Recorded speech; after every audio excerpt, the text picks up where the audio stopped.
जय श्री गणेश। नमस्कार। मैं आचार्य संजय द्विवेदी। मेरे समस्त प्रबुद्ध दर्शकों का मेरे चैनल पर हार्दिक स्वागत है। प्रिय दर्शकों, आज मैं कर्क राशि का मार्च 2025 का मासिक राशिफल लेकर आपके सम्मुख उपस्थित हूं। मार्च माह में जो ग्रहों की स्थितियां हैं तथा जो ग्रहों के परिवर्तन होंगे वो इस माह में कर्क राशि के जातकों के लिए किस प्रकार से लाभदायक सिद्ध हो रहे हैं, किन किन भावों में प्रबलता आएगी, शिक्षा, ज्ञान, संतान का पक्ष कितना बलवान होगा, कर्म क्षेत्र कितना प्रबल होगा, धन का कितना लाभ मिलेगा, भाग्य का कितना साथ मिलेगा, सुख समृद्धि में कितनी वृद्धि हो सकती है तथा यदि कहीं पर कोई अवरोध या समस्या है तो उसका क्या निराकरण है। संपूर्ण विश्लेषण मैं पूर्ण तर्क के साथ करने जा रहा हूं। प्रिय दर्शकों, इस राशिफल को आप अपने लग्न तथा राशि दोनों के अनुसार देख सकते हैं। कर्क राशि के लिए यदि हम स्थितियों का अवलोकन करें तो प्रारंभिक समय में आपके तृतीय भाव में केतु होंगे, आपके अष्टम भाव में शनि के साथ सूर्यदेव का गोचर चल रहा होगा, आपके लिए नवम भाव में 3 ग्रहों का योग बना हुआ है जहां पर राहु, शुक्र और बुध होंगे, आपके लिए एकादश भाव में गुरु होंगे तथा द्वादश भाव में मंगल का गोचर चल रहा। इस माह में पहला परिवर्तन सूर्यदेव का है, जब सूर्यदेव 14 मार्च को अपनी राशि का परिवर्तन करेंगे तथा अष्टम भाव से निकलकर नवम भाव में प्रवेश करेंगे, जहां पर 4 ग्रहों का योग आरंभ होगा। इस माह का महापरिवर्तन शनिदेव का है, जब शनिदेव 2.5 वर्ष के पश्चात कर्क राशि के लिए अष्टम भाव को छोड़कर नवम भाव में प्रवेश करेंगे। इसी प्रकार से इसी समय से 29 मार्च से कर्क राशि की ढैया समाप्त हो जाए। तो ये माह अत्यंत विशिष्ट होने वाला है। लग्न के स्वामी चंद्रमा है, चंद्रमा का नित्य परिवर्तन होता है। अब जो कर्क राशि के लिए अत्यंत कारक गुरुदेव बृहस्पति हैं, उनकी स्थिति अत्यंत प्रबल एकादश भाव में है, जहां पर ये मार्गीय अवस्था में आ चुके होंगे, जिसके कारण आपके लिए बहुत कुछ सकारात्मक प्रभाव मिलने वाला है। गुरु का प्रभाव निश्चित रूप से यहां पर आपके परिश्रम को बढ़ाने वाला होगा। इस पूरे माह में आप परिश्रमी तो रहने वाले, पहले जो कहीं ना कहीं कोई अवरोध या समस्याएं या क्लेश चल रहा था वो दूर होगा, क्योंकि त्रिग्रही संयोग आपके नवम भाव में है, जिसकी सीधी दृष्टि का प्रभाव आपके तृतीय भाव पर होगा, जिसके कारण भाई बहनों के साथ कुछ तनाव अवश्य हो सकता है, कुछ मतभेद अवश्य हो सकते हैं, परंतु यहां पर उनका साथ मिलेगा, भाग्य का साथ मिलेगा। भाग्य जो अवरुद्ध था, भाग्य का प्रभाव यहां पर बढ़ जाएगा तथा यहां पर निश्चित रूप से आपके लिए सकारात्मकता बढ़ने वाली है।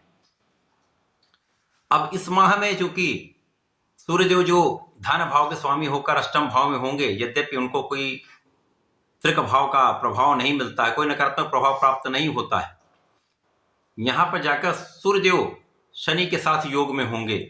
पिता पुत्र का योग भी है, कुछ मतभेद अवश्य होते हैं, परंतु यहां पर पिता का सहयोग प्राप्त होता है।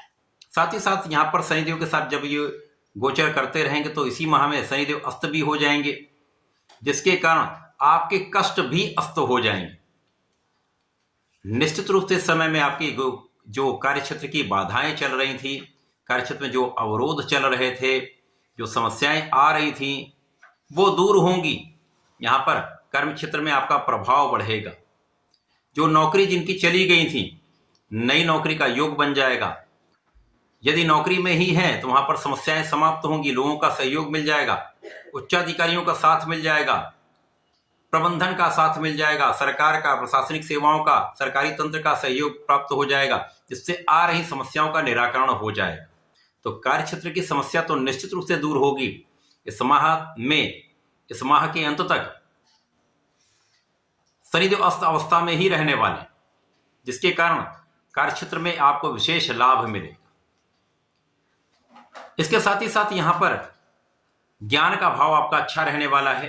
ज्ञान के भाव पर राहु का भी पहले प्रभाव था, अब गुरुदेव मार्गीय अवस्था में होंगे तो निश्चित रूप से इस बल को बढ़ा देंगे। तो शिक्षा ज्ञान से आपको लाभ मिलेगा, शिक्षा ज्ञान में प्रगति होगी। जिन जातकों का, जिन बालकों का, बालिकाओं का जो परीक्षा का समय चल रहा है, यहाँ पर पहले मन भटक रहा था, अब आपका मन कंसंट्रेट हो जाएगा, आपका आत्मबल प्रबल हो जाएगा, आपका परीक्षा में मन लगेगा तथा आप अच्छा परिणाम प्राप्त करने वाले हैं। संतान पक्ष बलवान होगा, एक श्रेष्ठ संतान प्राप्ति का योग भी बन रहा है तथा इस समय में आपका ज्ञान अत्यंत प्रबल रहेगा, ज्ञान से आप बड़ा लाभ लेने वाले। यद्यपि इस समय आपको अपनी कामनाओं की पूर्ति के लिए परिश्रम अधिक करना पड़ेगा, बहुत लगे रहना पड़ेगा, परंतु यहां पर आपका किया हुआ परिश्रम अब इस माह में आपको लाभ देगा। इसके साथ ही साथ यहां पर कुछ यात्राएं हो सकती हैं, यात्राओं में आपको लाभ मिलेगा, व्यवसायिक यात्राएं लाभप्रद होंगी, परंतु यहां पर यात्राओं में भी कष्ट की संभावना होगी, कुछ व्यय की अधिकता से मन तनावग्रस्त हो सकता है। अब चूंकि मंगल आपके 12वें भाव में ही होंगे तो तात्कालिक रूप से यहां पर मांगलिक दोष भी बना हुआ है, जिसके कारण कहीं ना कहीं आपका ऋण आपको तनाव दे सकता है। यदि ऋण लेना चाहते हैं तो यहां पर काम बन सकता है, परंतु यदि ऋण आपको उतारना है तो यहां पर समस्या आएगी। कोई रोग आपको यहां पर समस्या दे सकता है, तनाव ना लें, तनाव से संबंधित समस्याएं हो सकती हैं, डिप्रेशन हो सकता है, तो ध्यान रखना आपको अत्यंत आवश्यक है। परंतु जैसे ही सूर्यदेव का परिवर्तन आपके लिए 9वें भाव में हो जाएगा, ये विशेष स्थिति बन रही है। यद्यपि शनिदेव 8वें भाव में ही रहेंगे, परंतु अस्त अवस्था में होने के कारण इनका दुष्प्रभाव कम हो जाएगा। अचानक यहां पर कुछ ऐसे योग बनेंगे जब धन वृद्धि का अवसर आपको प्राप्त हो सकता है, अचानक कहीं पर धन प्राप्ति का अवसर मिल सकता है, पैतृक संपत्ति से आपको अचानक लाभ मिल सकता है, भाग्य के साथ के कारण आपके कार्य में आ रहे अवरोध दूर होंगे, कार्यों में प्रगति का अवसर आपको प्राप्त होने लगेगा। इस समय में परिश्रम भी अच्छा होगा, भाग्य का साथ भी मिलेगा, तो सफलता भी मिलनी प्रारंभ हो जाएगी। इसी प्रकार से जो जातक व्यापारी हैं, व्यापारिक बंधुओं के लिए जहां पर धन आपका अवरुद्ध हो रहा था वहां पर सकारात्मकता आएगी, आपका धन आपको वापस मिलेगा, अथवा कहीं पर गलत इन्वेस्टमेंट हो गया है तो जो हानि हो चुकी है उससे आगे हानि नहीं होगी, आपका एक अच्छा इन्वेस्टमेंट आप करने वाले। यहां पर सूर्यदेव राहु के साथ में होंगे तो ग्रहण बनेगा, बुध जल दोष में होंगे, शुक्र के साथ भी एक असाध्य योग बनता है, परंतु बुधादित्य योग भी भाग्य भाव का प्राप्त होगा, शुक्र के साथ रवि शुक्र योग भी बनेगा, जिसके कारण इस समय में धन तो आपको प्राप्त होगा, चाहे वो पैतृक संपत्ति से धन लाभ हो अथवा किसी अन्य स्रोत से आपको धन का लाभ हो, परंतु धन लाभ होगा जिसका प्रयोग आप अपने सुखों को बढ़ाने में कर सकते हैं। सुख वृद्धि का यहां पर पूर्ण योग बन रहा है, भूमि भवन वाहन के लाभ का पूर्ण योग बन रहा है। इस समय में विचार करके ही बात करें, बोलने से पहले अवश्य विमर्श कर लें, मनन कर लें, उसके पश्चात बोलें, क्योंकि यहां पर वाणी दोष होता है जिसके कारण समस्याएं होती, विवाद होते हैं, तो यहां पर आपको ध्यान देना होगा। इसी प्रकार से सिर दर्द की समस्या हो सकती है, पिता से मतभेद हो सकता है, अतः यहां पर पिता का आशीर्वाद लें, किसी प्रकार के बड़बोलेपन से बचें, यहां पर समस्या आएगी, तो आपको संयमित रहना है, धैर्य के साथ आगे चलना है, पिता का आशीर्वाद लेना है, किसी प्रकार का आर्गुमेंट नहीं करना है, तथा बड़ों का आदर करें, घर के बड़ों का आशीर्वाद लें, गुरु का आशीर्वाद लें, तो इस समय में आपकी समस्याएं कम हो जाए।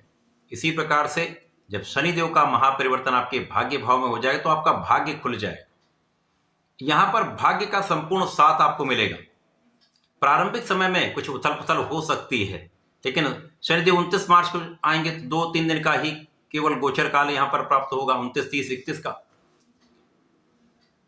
शनिदेव के पूर्ण परिवर्तन का, महायोग का पूर्ण वीडियो मैं इसके पश्चात देने वाला हूं, तथा जो राहु के साथ शनि का दुष्प्रभाव प्राप्त होगा अथवा किसी प्रकार की जो युति संबंध से होने वाले प्रभाव प्राप्त होने वाले, उनका भी विस्तृत विश्लेषण में करने वाला। परंतु शनि का 8वें भाव से निकलकर आपके 9वें भाव में पहुंचना आपके लिए जीवन में मार्ग देने वाला है, आपकी समस्याओं का निस्तारण करने वाला है, कार्य क्षेत्र में सर्वश्रेष्ठ लाभ देने वाला होगा, आपको बहुत आगे बढ़ाने वाला होगा, आपकी समस्याएं समाप्त हो जाए। तो ये माह आपके लिए एक ऐसा मोड़ है जीवन का जहां से आप एक सुनहरे अवसर प्राप्त करने जा रहे हैं, नए अवसर आप प्राप्त करने जा रहे हैं, नए मार्ग पर विशिष्टता के साथ आगे बढ़ने जा रहे हैं। कर्क राशि के जातकों को नियमित रूप से भगवान गणपति की आराधना करनी चाहिए। इस समय में विशेष रूप से आपको आवश्यकता है, क्योंकि माइंड का डिविएशन नहीं होगा तथा आप जल्दीबाजी में कोई कार्य नहीं करेंगे तो समस्या ही नहीं होगी, विवाद ही नहीं होगा तथा माइंड का पूर्ण बैलेंस यहां पर बन जाएगा। बोलने से पहले आप विचार कर लेंगे तो समझदारी से आप बात कर पाएंगे, विमर्श कर पाएंगे तो सफलता मिलेगी, तो विवादों की संभावना कम हो जाएगी। तो बुद्धि का तथा वाणी का बल आपको सर्वश्रेष्ठ लाभ दे पाएगा। ओम गंगणपतये नमः का एक माला का जप करें, गणेश अथर्वशीष का पाठ करें अथवा संकरनाशन श्री गणेशोत्तम का पाठ कर लें, विशेष लाभ मिलता है। प्रत्येक बुधवार को गणपति जी को दूर्वा अर्पित करें, पीला भोग अर्पित करें, श्रेष्ठ लाभ आपको प्राप्त होगा। तो ऐसा करके इसका उपयोग करें, लाभ लें। धन्यवाद, नमस्कार।